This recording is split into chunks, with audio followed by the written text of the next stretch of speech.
இனி வருகின்ற நாட்கள் அனைத்தும் முருகப்பெருமானின் அருளால நிச்சயம் ஒரு நல்ல மாற்றமும் எதிர்காலமும் உங்களுக்கு காத்திருக்குங்க. முருகப்பெருமானின் அருளால இன்னைக்கு இந்த ஒரு வீடியோ பத்தின உங்களுக்கு தென்பட்டிருக்கு. குறிப்பாக முருகப்பெருமானை வழிபடக்கூடிய பக்தர்கள் இந்த சஷ்டி என்று எந்த முறையில விரதம் இருந்து வழிபட்டா, தீபம் ஏற்றி வழிபட்டா உங்களுடைய வேண்டுதல் முழுமையாக நிறைவேறும்னு தெரிஞ்சுக்க வீடியோவை கடைசி வரைக்கும் ஸ்கிப் பண்ணாம பாருங்க. பெரும்பாலானவங்க என்ன நினைச்சிட்டு இருக்கீங்கன்னா, குழந்தை பாக்கியம் வேண்டுபவங்க மட்டும் இந்த சஷ்டியில விரதம் இருக்கணும்னு. அப்படி ஒரு விஷயமா? அதுதான் சரியான முறையான்னு கேட்டிங்கன்னா, அப்படி ஒன்றும் இல்லைங்க. இந்த வாழ்க்கையில பார்த்தீங்கன்னா, எந்தவித பிரச்சனையாக இருந்தாலும், மனக்குறையாக இருந்தாலும், வேண்டுதல் எதுவாக இருந்தாலும், யார் வேண்டுமானாலும் இந்த சஷ்டி என்று விரதம் இருந்து தீபம் ஏற்றி வழிபட்டா, நிச்சயம் முருகப்பெருமானின் அருளால உங்களுடைய வேண்டுதல் நிறைவேறும். இன்னைக்கு இந்த வீடியோவில் பார்த்தீங்கன்னா சஷ்டி விரத முறையை பற்றி தான் தெரிஞ்சுக்க போகிறோம். மேலும் நீங்கள் முருக பக்தராக இருந்தீங்கன்னா ஓ முருகா போற்றி எனும் மந்திரத்தை 3 முறை கமெண்ட் பண்ணி உற்சாக நியூஸ் சேனலை சப்ஸ்கிரைப் பண்ணிக்கோங்க. கூடவே இருக்க பெல் பட்டனை கிளிக் பண்ணிக்கோங்க.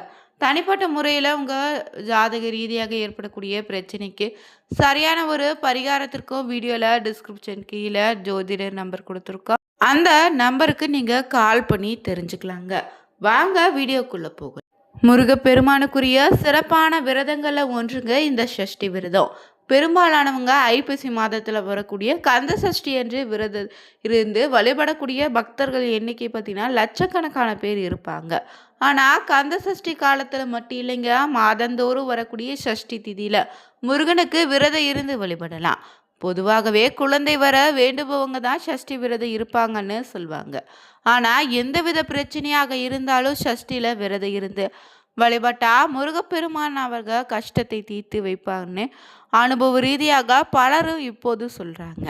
முருகப்பெருமானுக்குரிய சிறப்பான விரதங்களை சஷ்டி விரதங்க. பொதுவாக பார்த்தீங்கன்னா எந்தவித பிரச்சனையாக இருந்தாலும் சஷ்டி விரதம் வழிபட்டிங்கன்னா உங்களுடைய பார்த்தீங்கன்னா சிறப்பான பலன் கிடைக்கும்.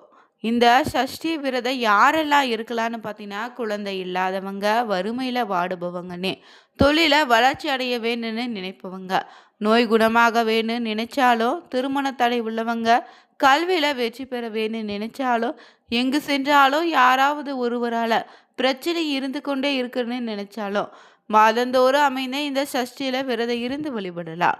இன்னும் என்னவெல்லாம் பிரச்சனை உள்ளதோ அதற்கு குறையும். பிரச்சனை தீர வேணும்னா சஷ்டியில் விரதம் இருக்குங்க. இந்த பிரச்சனைகள் தேய வேணும்னு நினச்சிங்கன்னா தேய்பிரை சஷ்டியிலும் நல்லது விஷயம் தொடங்க வேண்டும்னு நினச்சிங்கனாலும் வளர்பிறை வரக்கூடிய சஷ்டியில் விரதம் இருந்து வழிபடுங்க.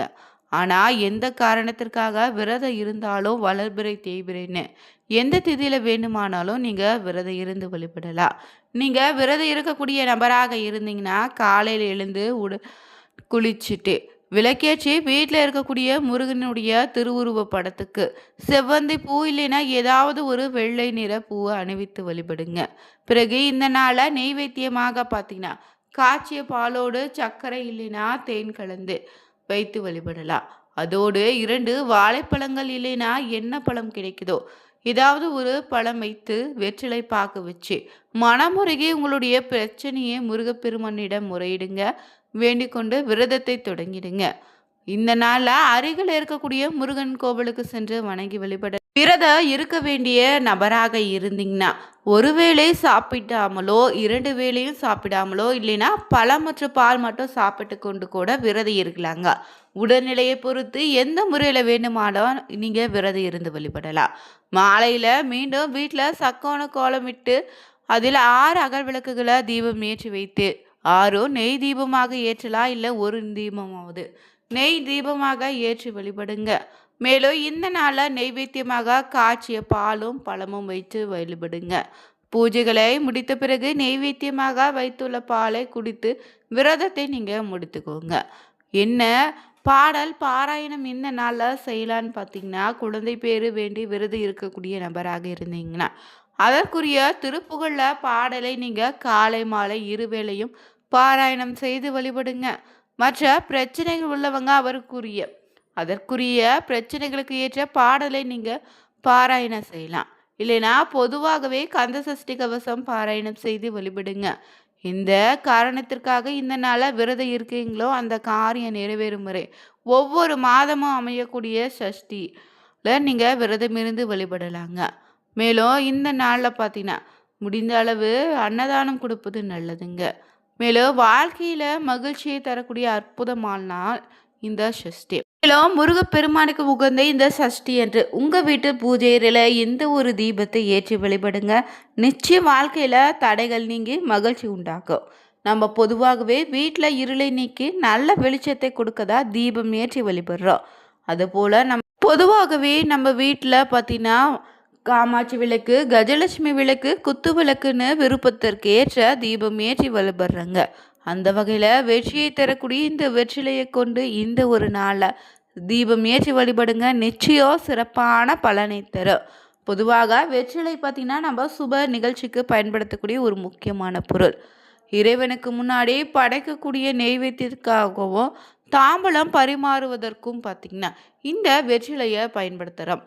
நாம் செய்யக்கூடிய தொழிலை தொடர்ந்து நஷ்டமோ அடைந்து வருதா, கணவன் மனைவி உறவில் விரிசல் உண்டாகிட்டே இருக்கா, மேலும் உங்கள் குழந்தைகள் படிப்பில் மந்தமாக இருப்பது, நிலம் வீடு சம்மந்தமான பிரச்சனைகளுக்கு முருகப்பெருமான் உகந்த நாளான பார்த்திங்கன்னா சஷ்டி என்று பார்த்திங்கன்னா இந்த நாளில் காலை 6 மணி முதல் 7 மணி வரை, மதியம் 1 மணியிலிருந்து 2 மணி வரை, இரவு 8 மணி முதல் 9 மணி வரை ஏதாவது ஒரு நேரத்தில் விளக்கேற்றி வழிபடலாங்க.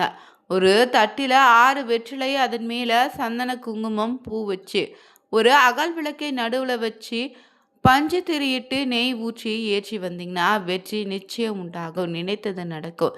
இந்த தீபம் கிழக்கு இல்லைன்னா மேற்கு திசை பார்த்து தீபம் ஏற்றி வழிபடுங்க. பிறகு இந்த நாளில் முருகப்பெருமானுக்கு பிடித்தமான தினைமாவு தேனும் சேர்த்து லட்டு செய்து நெய்வேத்தியமாக இட்டு விரதம் இருந்தால் கூடுதல் பலனும் உண்டுங்க. முருகனுக்கு உகந்த சஷ்டி என்று பார்த்தீங்கன்னா இந்த நாளில் வழிபடுவது நிச்சயம் உங்களுடைய வேண்டுதலை நிறைவேற்றி தரும்.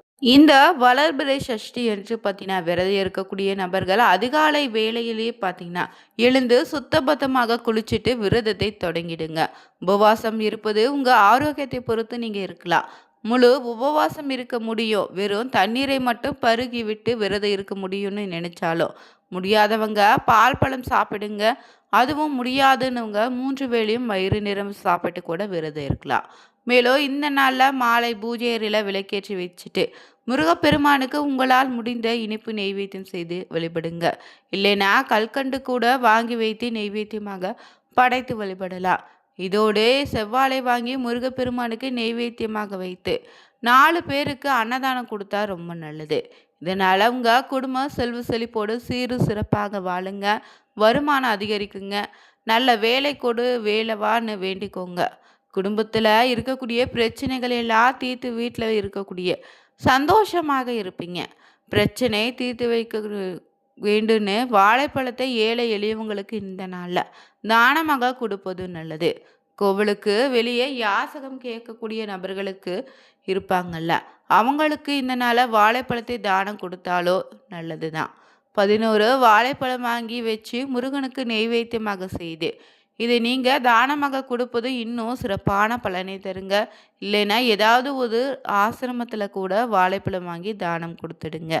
உங்களுக்கு குழந்தை இல்லைன்னு நாளை நீங்கள் குழந்தைகள் ஆசிரமத்திற்கு இந்த ஒரு வாழைப்பழத்தை வாங்கி தானமாக செய்தால் நிச்சயம் உங்களுக்கு குழந்தை பாக்கியம் உண்டாகும்.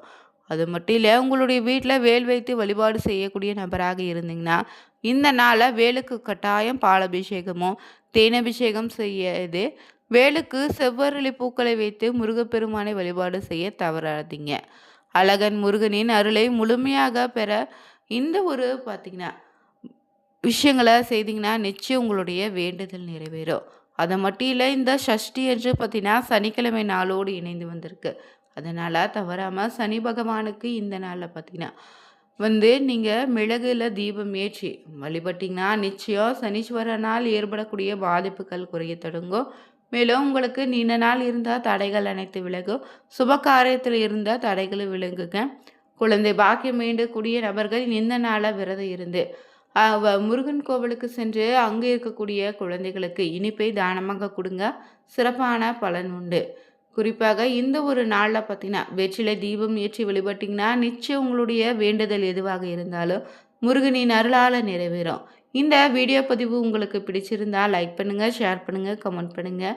ஓம் சரவணபவா போற்றி என்னும் மந்திரத்தை 3 முறை கமெண்ட் பண்ணுங்கள். Thank you viewers.